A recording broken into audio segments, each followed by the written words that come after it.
Good morning students, আমি স্বর্ণজ্যোতি sir. আর আজকে আমি তোমাদের জন্য নিয়ে এসেছি এইচএস থার্ড সেমিস্টারের ইংরেজিতে যে একটা ইম্পর্ট্যান্ট কবিতা রয়েছে ইউলিসিস, সেই ইউলিসিস থেকে কিছু ইম্পর্ট্যান্ট এমসিকিউ।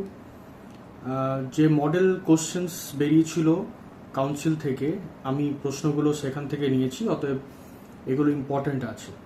তো চলো শুরু করা যাক। আজকের প্রথম কোশ্চেন হচ্ছে, what is the speaker in Ulysses longing for? এবার অপশন বলছি। Option A, a peaceful and quiet retirement. Option B, new adventures and experience. Option C, the comfort of his family.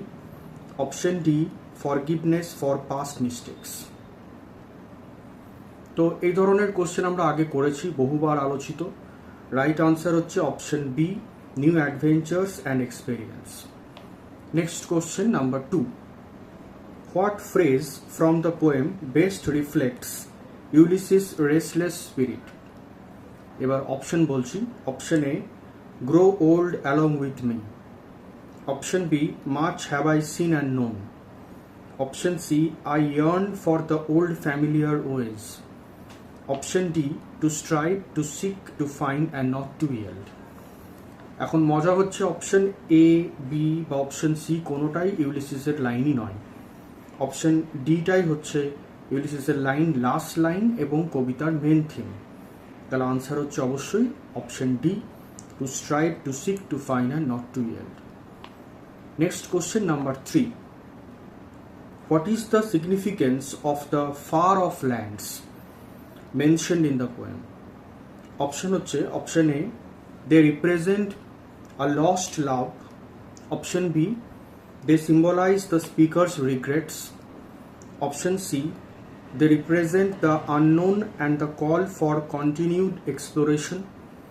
Option D, they represent the speaker's yearning for death.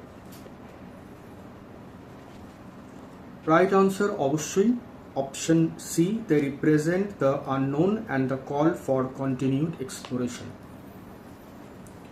Next question number 4, what celestial object does Ulysses use as a metaphor for knowledge?